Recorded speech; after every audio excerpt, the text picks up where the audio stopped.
What is up, everybody? Matt Moda here, and what we're going to do in this video is we're going to talk about some NFL player props for Friday Night Football. I'm not sure we've had a Friday night game before, but we do have one this week. Friday night between the Packers and the Eagles. I have 3 plus money banger NFL player props for you guys to lock in for this game. Now, I'm recording this before the Thursday night game has finished because I'm planning on having this video drop as soon as this Thursday night football game ends. We can all get pumped for Friday night football. So I unfortunately do not have a recap for you guys, but let's assume that we had a great day on Thursday night and that we are hoping to keep the momentum up for Friday.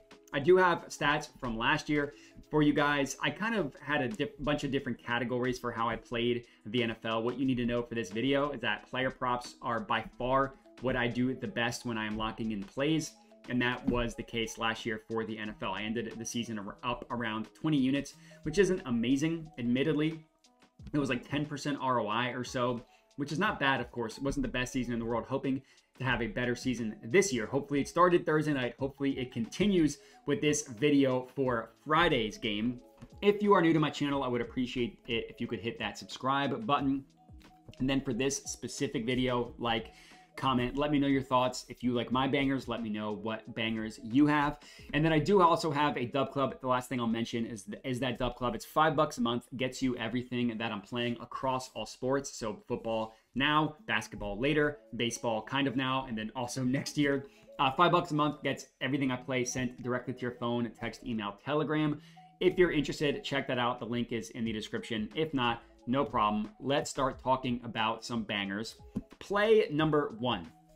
I am taking Saquon Barkley anytime touchdown plus 105 odds at DraftKings. Now, one thing that I do want to start is that these odds at plus 105 are really, really good compared to the rest of the market. Now, I use OddsJam to line shop.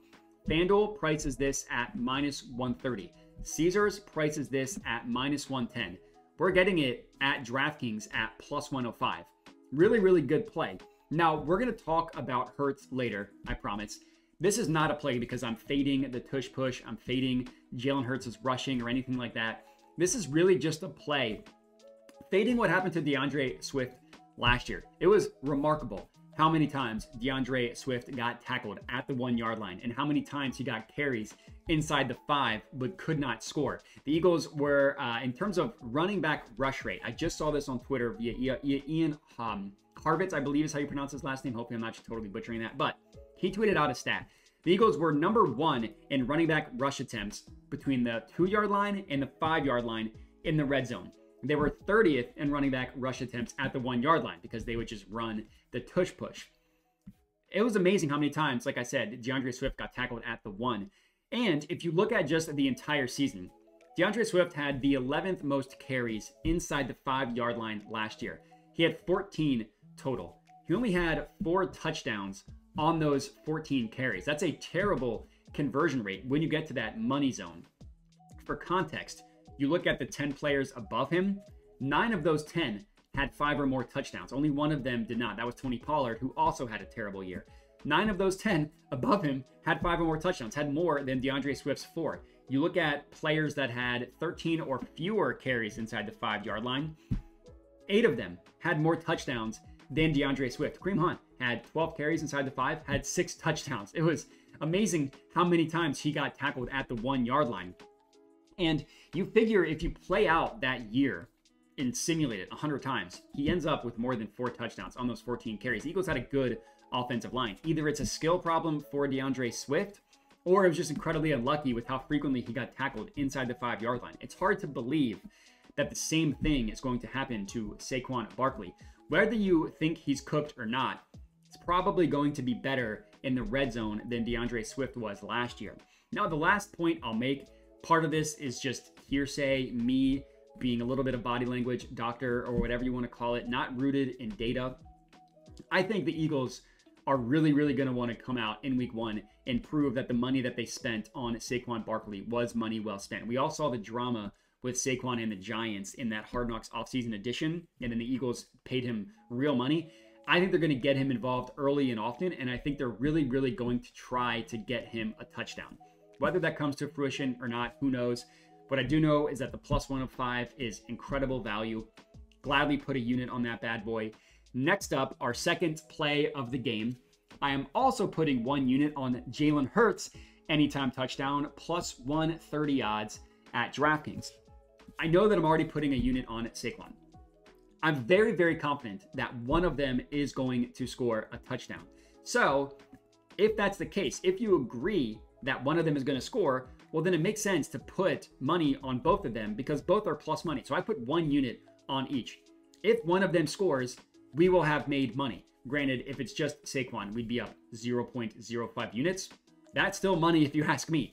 And honestly, it would not be crazy if both scored. You know, have a running back and a quarterback had rushing touchdowns in the same game before. Yeah, and if there's ever a team to do that, it would be these Eagles. And also, I don't know if DraftKings is just trying to get more users on their lane platform. Their odds for these anytime touchdowns, we're going to see this in my Sunday video when that drops. Their odds are giving out a crazy. That includes the +130 odds that DraftKings is giving us on Jalen Herz to score a rushing touchdown. That, when you compare the +130 to every other book, the closest book is at +110. That's one book is at +110. Every other book is either at +100 or even we see -110. And again, we're getting this at +130. Now, yeah, we don't know what the Eagles tush-push is going to look like without Jason Kelce because they've literally never run it without Jason Kelce. They've run it incredibly successfully. He's always been there. My guess is that, A, the Eagles are going to run it until the teams show that they can stop it. And I still think that the Eagles are going to be able to be successful with it, with Jalen Hurts running it at quarterback, who can squat 700 pounds. Now, it's, of course, not all Jalen Hurts. Some of it is the fact that he can squat like 700 pounds. And again, great price at +130.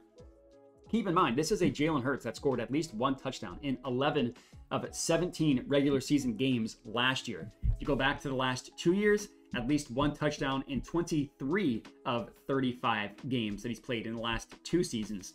And last year, he had 4 games with multiple touchdowns. So the ceiling is, if you want to take double touchdown, double tater on Jalen Hurts, by all means, would love that. And again, unless teams show that they can stop the tush push, I think the Eagles are going to continue to run it. If Saquon Barkley gets unlucky, gets tackled at the 1 or receiver, whatever, somebody goes down at the 1, they're going to run the tush push. And even if it's not from a tush push, it's just a QB draw, Jalen Hurts scrambles, whatever it may be, all reports out of training camp in Philadelphia was A, that Hurts looked good in general, not quite as good as 2022, but better than last year. But they also think that he looked a lot more spry. Whether he was dealing with an injury, who knows what happened with Hurts last year. All reports out of camp is that they're using his legs a lot and that he looks, again, more spry than he did last year. So if one of these guys score a touchdown, we're profiting. If both score a touchdown, we're very profitable. Let's hope for that. Next up, our last play of the game. I'm putting a half unit on Jordan Love to have 3 or more passing touchdowns. This is at +300 odds at Bet365. If this bad boy cashes, that would be incredible because of the odds that we are getting. Now, again, I only put a half unit on this bad boy. I do think that that Jordan Love has a chance to blow up this season. And I also think that he has a chance to blow up in this game specifically. So that's kind of why I'm playing this. But again, the +300 odds show you that's a little bit less likely to hit. So go ahead and lower that unit size a little bit. And I will admit, using last year's stats is not super relevant for the Eagles. They have a new defensive coordinator. The defense last year was a complete and utter joke. Announcers would watch the Eagles and think that the defensive line, the linebackers, and the secondary were all playing 3 different schemes. That's not going to be the case this year. This is not a play because of a fade of the Eagles defense.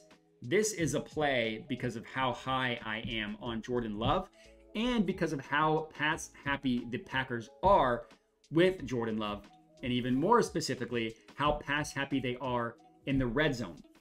Last year, Jordan Love attempted the 3rd most red zone passes in the NFL. The 2 QBs above him, Dak Prescott, Patrick Mahomes. Pretty good company.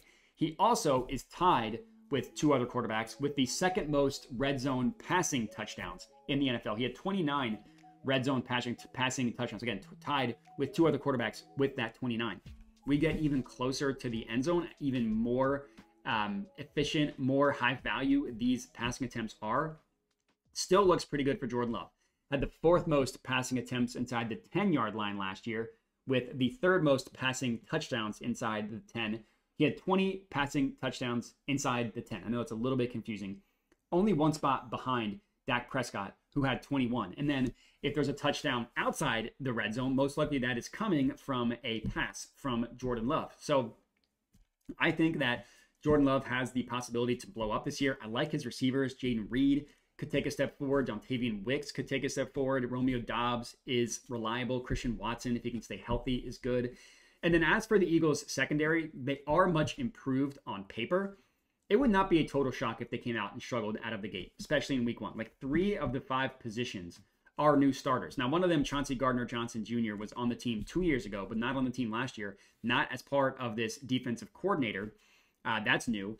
And they also have a new nickel position and a new outside starting cornerback. Whether it's Quinyon Mitchell, who's a rookie, if he's making a start as a rookie, they're going to want to see if they're going to want to test him, see if he's good. If it's not him, it's going to be a new starter regardless. So only 2 of the 5 positions are starters from last year. I think it would not be a shock if they struggled out of the gate. So I really, really like Jordan Love this year. I really, really like Jordan Love in this game. So I'm putting a half unit on him to record 3+ passing touchdowns. And that's all we got.